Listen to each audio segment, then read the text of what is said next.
안녕하십니까. 송영경제연구소 소장 정대영입니다.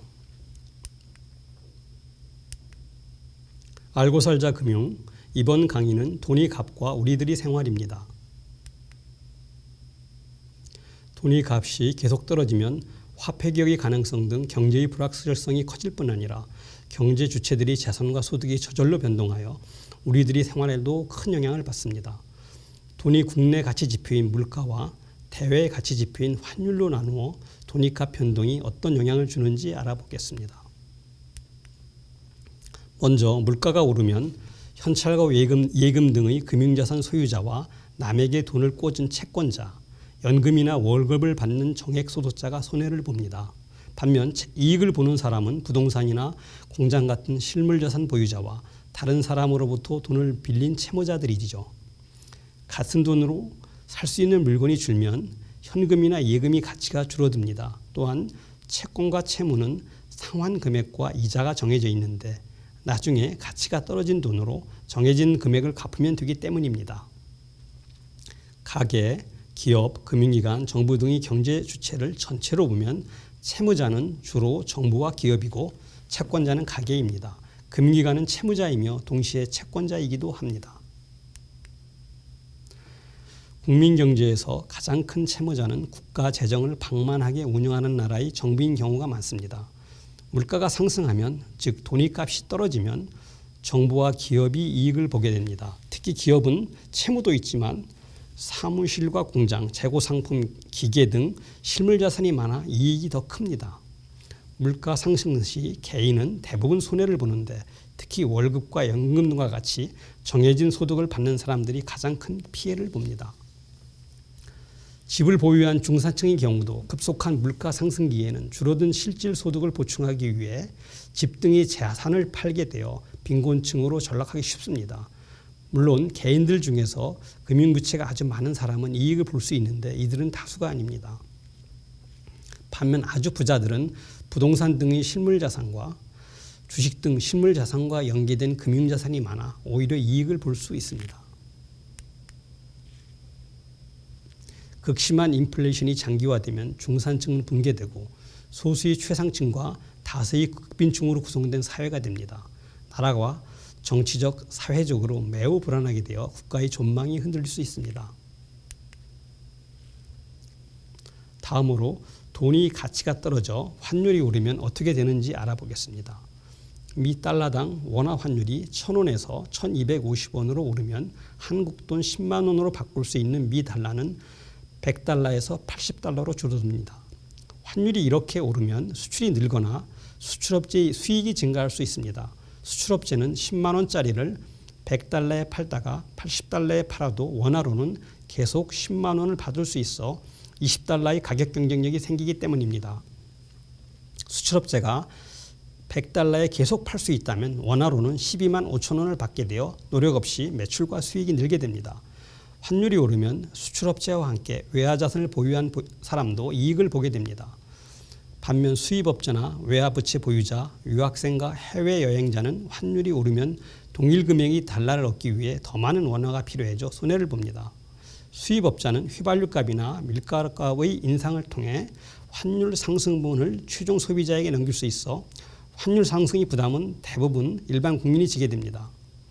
여기에다 달러로 환산한 대한민국 자산의 대화 가치도 감소하여 환율이 상승하면 국부도 줄어듭니다.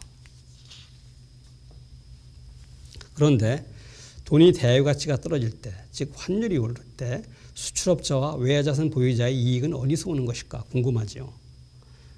미국 등 외국에서 온 것은 아닙니다. 미국의 수입업자는 달러로 같은 금액만 지급했기 때문이지요.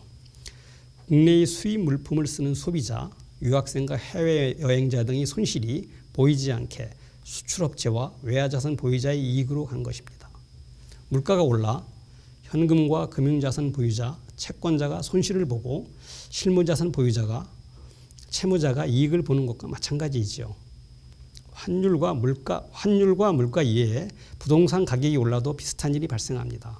부동산 가격이 오르면 부동산을 가진 사람은 가만히 앉아서 이익을 보고 부동산이 없는 사람은 집값, 집세가 올라 손해를 봅니다. 부동산이 없는 사람은 소득이 늘어도 상대적으로 더 가난해지는 것이죠. 물가와 환율, 부동산 가격은 가능한 안정적으로 움직여야 경제 주체 간의 이익과 손실의 부당한 이익이 발생하지 않습니다.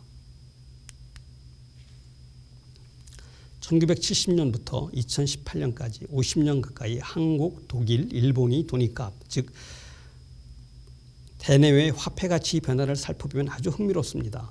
한국의 소비자 물가는 21배 오르고 미 달러당 환율도 4배 가까이 상승했습니다. 반면 독일은 소비자 물가가 3배 정도 상승하는 데 그치고 미 달러 대비 환율은 3분의 1로 떨어져 독일 돈의 가치가 미국 돈에 비해 3배 커졌습니다. 일본도 독일과 비슷한 변화를 보였습니다. 한국의 부동산 가격은 신뢰할 만한 장기 통계가 없지만 소비자 물가보다 훨씬 많이 상승했을 것입니다. 한국은 소비자 물가와 부동산 가격이 상승에 따른 국내 화폐 가치 하락이 환율 상승이라는 원화의 대외 가치 하락으로 나타난 것입니다. 과거 50년간의 화폐 가치 변화를 볼 때 한국에서 정액소득자, 금융자산 소유자, 채권자, 일반 소비자들이 큰 손실을 보았습니다. 즉 다수 국민들이 손해를 본 것이지요. 반면 부동산 등 실물자산 보유자, 채무자, 수출업자 등은 엄청난 이익을 보고 쉽게 돈을 번 구조입니다. 즉 한국은 과거 50년간 주로 금융자산을 보유한 사람, 일반 소비자, 외화자산을 갖지 못한 사람들의 희생으로 경제를 성장시켜온 것입니다. 한국 경제는 그간 빠른 성장을 했지만 경제 성과가 공정하게 나누어지지 못했습니다. 이렇게 된 데에는 잘못된 조세제도와 복지 부족 등 여러 가지 원인이 있을 수 있지만 기본적으로 경제가 필요로 하는 돈보다 더 많은 돈이 공급되어 돈의 값이 떨어졌기 때문입니다. 돈의 양이 필요 이상 많아지면 물가 상승, 부동산 가격 상승, 경상수지 적자, 경제 주체의 부채 증가 등의 부작용이 생깁니다. 한국 경제는 이러한 부작용이 한두 개는 항상 있어 왔습니다. 부작용이 서너 개가 동시에 생기거나 한두 개라도 심해지면 위기가 올 가능성이 커집니다.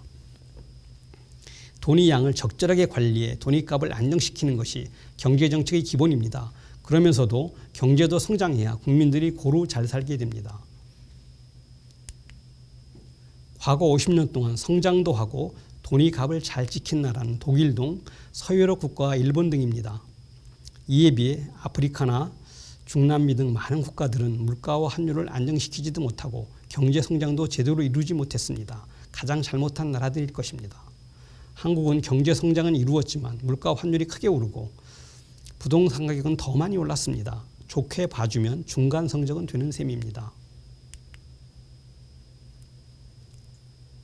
앞으로 물가와 환율, 부동산 가격을 안정시키면서 경제 성장을 해야 우등생이 되고 선진국도 될 수 있습니다. 자기 나라 돈이 값이 오르는 나라의 경제가 강하고 튼튼하여 더 오랫동안 성장할 수 있습니다. 시청해 주셔서 감사합니다. 다음 시간은 금융국제화에 대해 알아보겠습니다.